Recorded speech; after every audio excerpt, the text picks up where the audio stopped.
সুপ্রিয় আমার প্রিয় শিক্ষার্থীরা, আজকে অনলাইন ক্লাসে সকলকে সুস্বাগত জানাচ্ছি। আজকে যে টপিকস নিয়ে আলোচনা করব, HSC higher mathematics second paper chapter 5 দ্বিপদী বিস্তৃতি এবং পর্ব 2।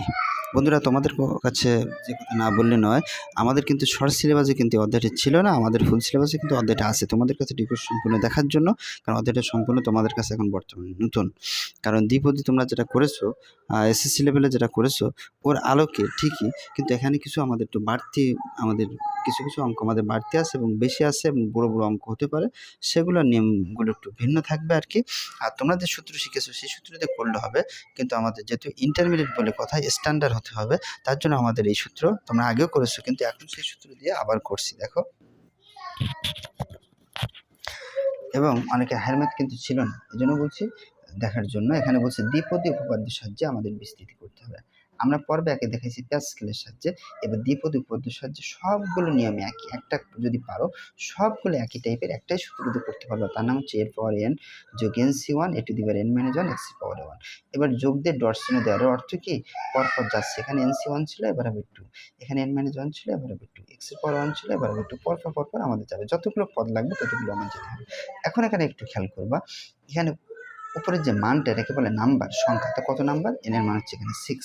প্রথম যে মানটা, একে বলে আমরা প্রথম পদকে আমরা এ দ্বারা লিখি। এর ব্যাখ্যা কিন্তু আমরা সমান্তর বা গুণোত্তর দ্বারা দেখেছিলাম। তো প্রথম পদকে আমরা এ দ্বারা লিখি, এর মান হচ্ছে 1, এর সমান 1। আর পরবর্তী যে মানটা মাইনাস x, এটাকে বলে x এর মান। তাহলে x এর মান হচ্ছে মাইনাস x। প্রতিটা অঙ্কের ক্ষেত্রে একই নিয়ম। বন্ধুরা, এবারে সূত্র দেখি। আমি আগেই বলছিলাম কিন্তু তোমরা অন্য সূত্র দিয়ে করতে পারবে, কিন্তু এটা তোমাদের স্ট্যান্ডার্ড হবে এবং যে কোনো অঙ্কের ক্ষেত্রে তোমাদের খাপ খাই নিতে পারবে একটাই সূত্র দিয়ে।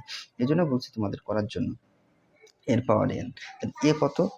এ বলতে এখানে কত বোঝানো হচ্ছে? দেখো, এর পাওয়ার এখানে এ মানে হচ্ছে an, তাহলে এ হচ্ছে 1 আর n মানে কত? এখানে 6। তাহলে প্রথম যেটা আমাদের সূত্রে এটা করা শেষ, এরপর বললো NC1, তাহলে NC1 n মানে হচ্ছে কি এখানে 6C1।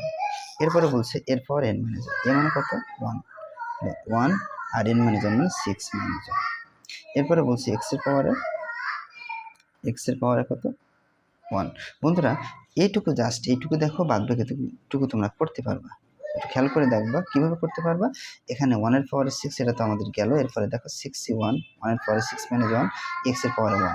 এখন পরবর্তী যখন আমরা করবো সহজ হয়ে যাবে, কারণ এখানে 6C1 ছিল। এবার কত হবে বলো তো, তোমরা নিজেরাই বুঝবে। 6 এর 2, এখানে 1, 6 এর এখানে 1 লিখছিলাম, এখানে 2, এখানে x এর পাওয়ারে 1 ছিল, এবার 2। এবার পরপর আমাদের যাচ্ছে।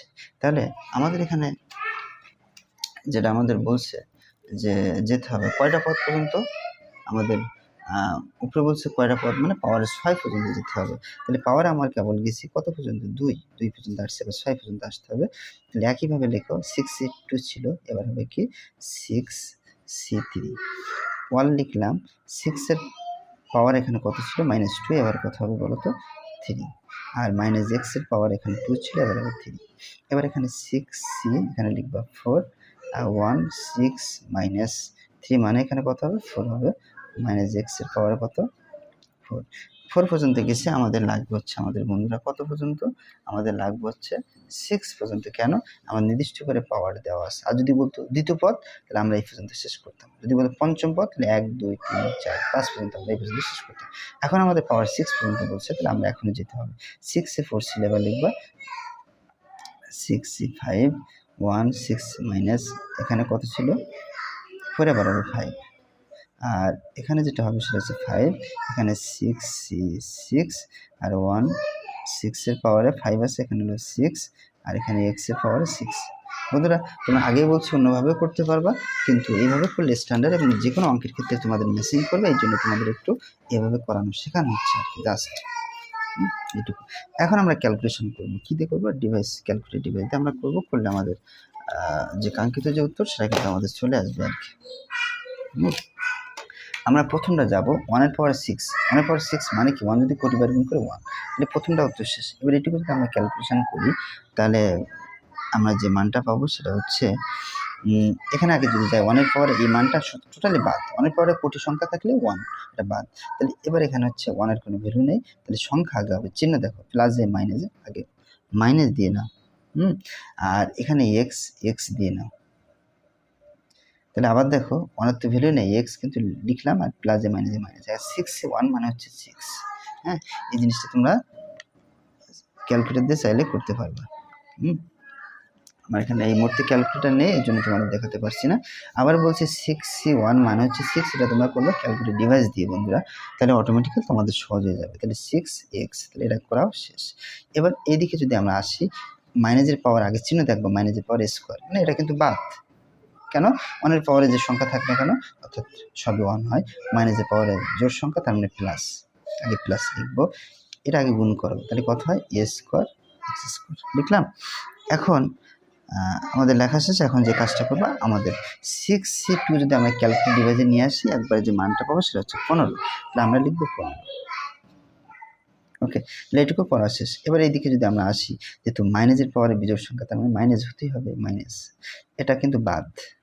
এখানে আসো, এ পাওয়ার গুণ এর পাওয়ারে 3 আর x এর পাওয়ারে 3। এখন যদি আমরা একটু ক্যালকুলেশন করি, 6C3 মানে হচ্ছে বন্ধুরা কত, 20। তোমরা যখন প্র্যাকটিস করবা নিজেরাও করতে পারবা, আর তারপরে ক্যালকুলেটর ডিভাইস ব্যবহার করলে অটোমেটিক্যালি পেরেই যাবে, মুখে মুখে করতে পারবো তো।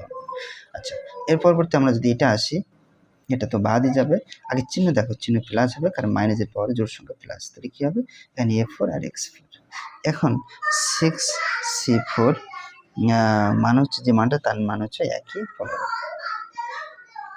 ওকে, তাহলে এটাও আমাদের করা শেষ। এবার আমরা পরেরটা এখানে আসবো, এখানে মাইনাস হবে, এটা তো আমাদের বাদ, আর এখানে a5 হবে, আর হবে x5, a5 x5। এখন পরবর্তী যে মানটা 6C5 মানে আমরা যেটা জানি, অর্থাৎ জানি মানে বের করতে পারবো 6 হবে। এবার এখানে যদি আমরা একটু ক্যালকুলেশনে আসি, যে মানটা আমরা এখানে পাবো সেটার মান হচ্ছে আমাদের এরকম আসবে, মাইনাসের পরে জোড় সংখ্যা মানে হচ্ছে কি, অর্থাৎ প্লাস, এটা তো বাদই, আর 6C1 মানে হচ্ছে এখানে আমরা 1, আর এর পরে 6, x পাওয়ার 6। বন্ধুরা টেনশন নেওয়ার কিছু নেই, কারণ এগুলো তোমরা কী দিয়ে করবে, ক্যালকুলেটর ডিভাইস দিয়ে। এখন তোমরা যদি বলো স্যার আমি এইগুলো সূত্র দিয়ে না করে আমি শর্টকাটভাবে 19 সূত্র দিয়ে বা যেভাবে এটা আমি করবো, তাও করতে পারবো, কোনো সমস্যা নেই। কিন্তু কথা হচ্ছে তোমরা ইন্টারমিডিয়েট সূত্র ব্যবহার করার জন্য বলছি, কারণ স্ট্যান্ডার্ড হবে 1 এবং 2 নম্বর হচ্ছে তোমাদের একটা সূত্র দিয়ে বাকি অঙ্কগুলো সব করতে পারবো। তার জন্য তোমাদের এই সূত্র আমি প্র্যাকটিস বা অভ্যস্ত করানো হচ্ছে না। পরবর্তীতে কবা স্যার এত বড় একটা সূত্র ব্যবহার করলেন, এই কারণে আমরা লিখলাম আর কি। তাহলে এই হচ্ছে আমাদের অঙ্কটা ছিল, আমাদের এর অ্যান্সার। আর তাহলে এটা অ্যান্সার লিখবা ans, যেটা ছিল 1 - 6, যেটা আর C x 15 a square x square minus 20 a cube x cube, তারপর হচ্ছে 15 a4 x4 minus 6 a5 x5 যোগ এর পাওয়ারে 6 x পাওয়ার 6, এটা হচ্ছে আমাদের অ্যান্সার। বন্ধুরা টেনশন আর কিছু নেই, এই সূত্র দিয়ে তোমরা করলে জাস্ট এইটুকু যদি করতে পারো, মানে যেভাবে সূত্র দিয়ে বাদ বাকিগুলো শুধুমাত্র দিতে হবে, 1 এর পরিবর্তে 2 3 এইভাবে পাবে, জাস্ট এইটুকু, কঠিন হওয়ার কিছু নেই। ধন্যবাদ সকলকে। নেক্সট